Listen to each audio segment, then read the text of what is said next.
Hello and welcome to Football Weekly. This is your Manchester United and Arsenal preview. It's a massive game and without a doubt, must-win game for United. Because if we draw, a draw is not a good result at all.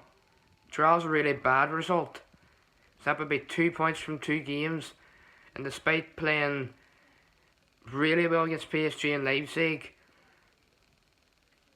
then not continuing it in the Premier League. But we are favourites against Arsenal. We're playing a better football, but that doesn't necessarily mean we're definitely going to win. I think the team selection is huge, massive, and it could decide the outcome of the game. Because if you have Maguire and Lindelof in defence, and you have Pepe, Aubameyang for Arsenal, then it's very worrying. So Tonswaby has to start. No arguing about that. The question is, who's gonna partner him in defence? To be honest, I couldn't really care as long as Tonswaby is starting in defence, and either Maguire or Lindelof. So, also over big news. Former United legend Nobby Siles passed away.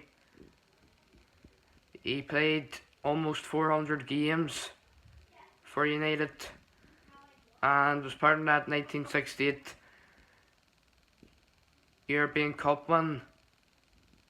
Before it was named the Champions League, it was called the European Cup. He's part of that squad. I think he started in that game too. Not too sure about that. And he was also part of the 1966 England World Cup team. So sad news there. So as you can see, the Manchester United lineup. It's my lineup I would go with. David De Gea, Wan-Bissaka, Tonswaby, and either Maguire or Lindelof alongside him in defence, and then Luke Shaw left back.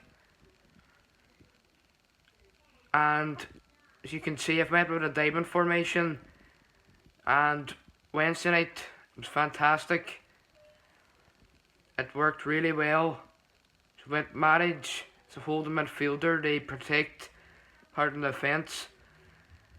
Fred and Pogba as box-to-box midfielders. Bruno Fernandes and Cam.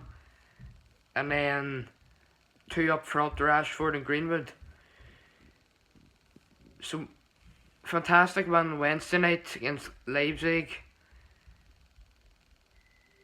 First 70 minutes, we're 1-0 up.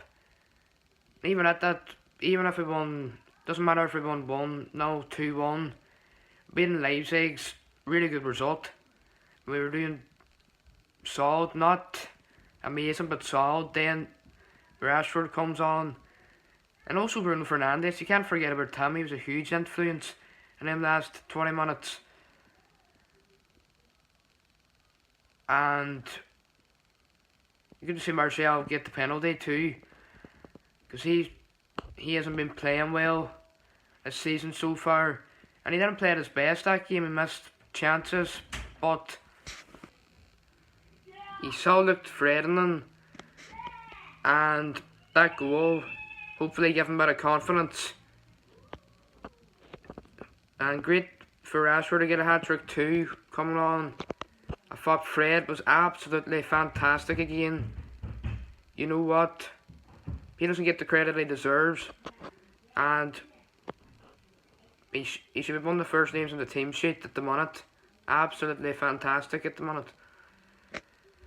He's way better than McTominay.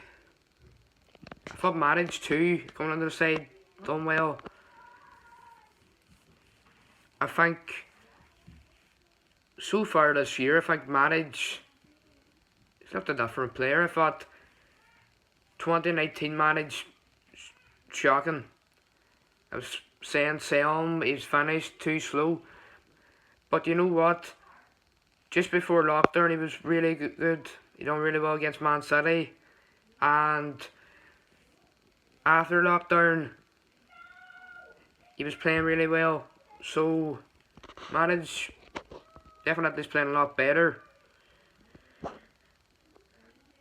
So, Alex Telles tests positive for coronavirus, so obviously he won't be available for tomorrow's game.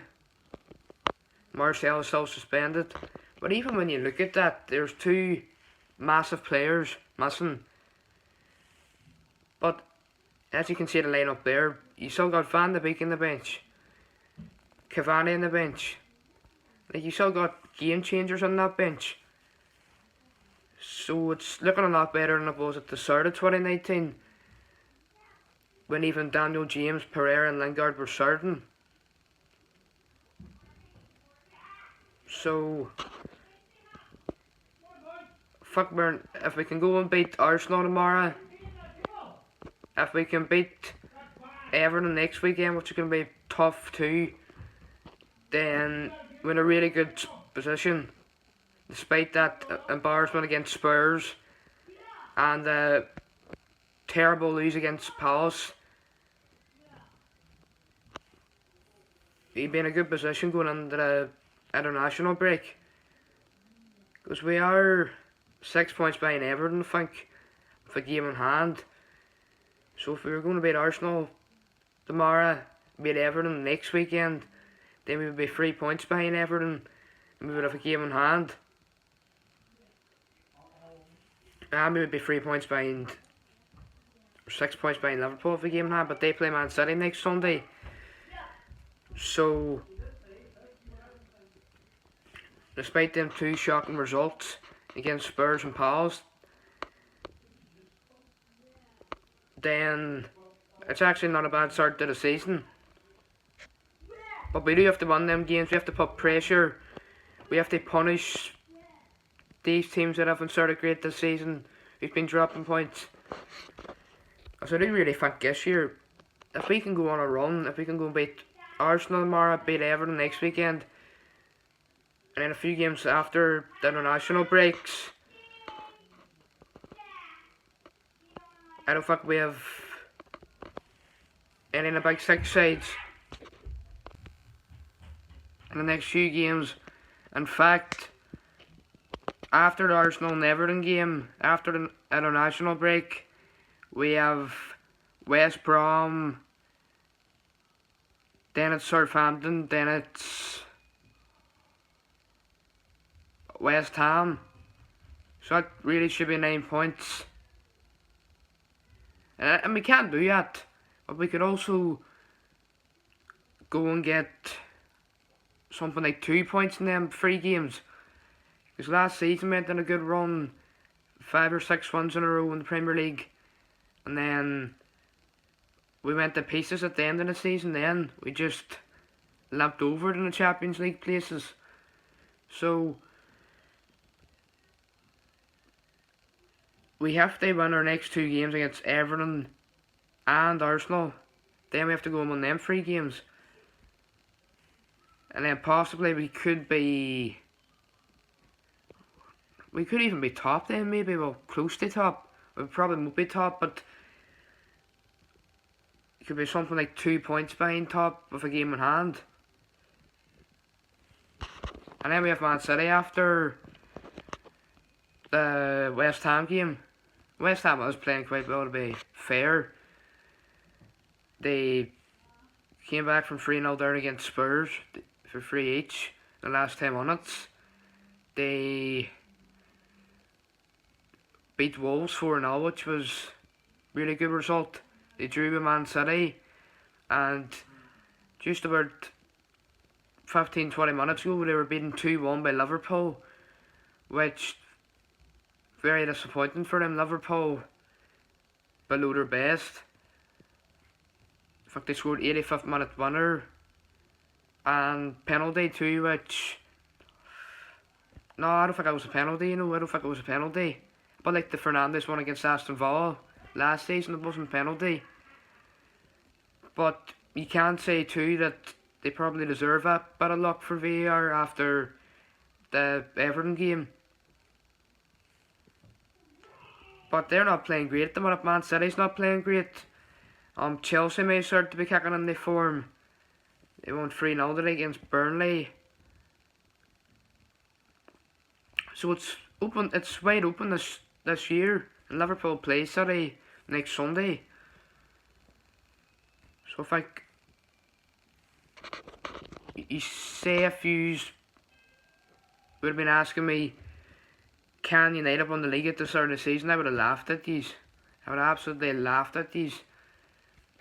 But you know what? Van Dijk injury, everything that's going on with Liverpool, then anything can happen.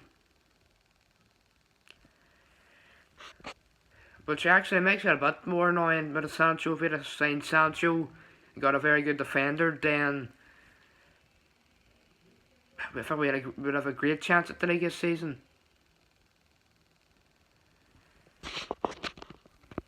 So, obviously I want the same setup we did against Leipzig.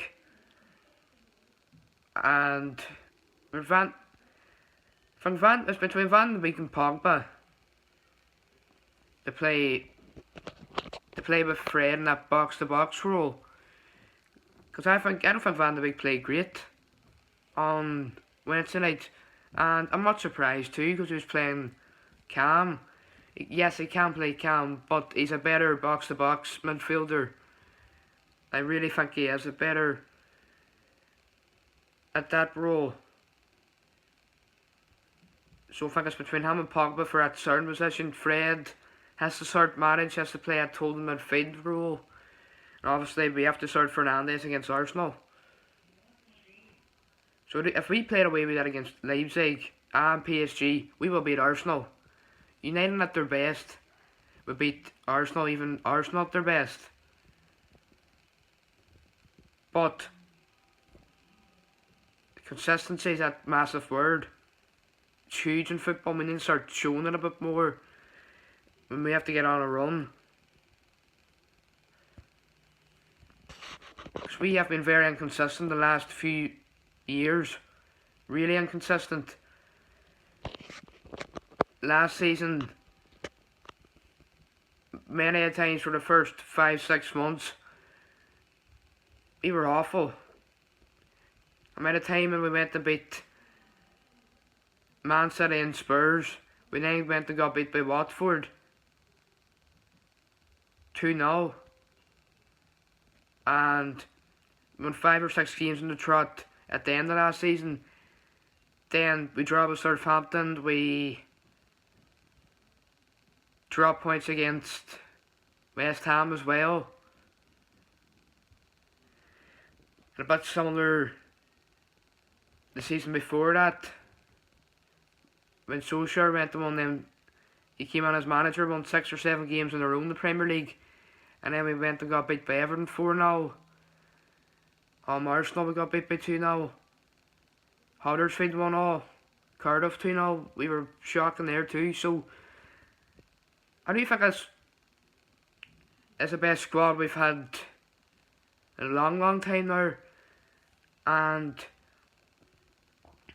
way better bench. If you look at that game on Wednesday night, we had no Fernandes, no Rashford on, and Telles was missing due to COVID. But I didn't really see much weaknesses in that team on Wednesday night. Obviously, the defence saw Maguire and Lindelof, but they still done very well. On Wednesday night, didn't have much to do, but another clean sheet. But they both cannot start together tomorrow against Arsenal. We need Tunswaby for a bit of pace, or Aubameyang could tear us apart. So that's me for today. Thanks for watching. Subscribe if you haven't already. Also, give this video a like, and I'll see you soon. Bye for now.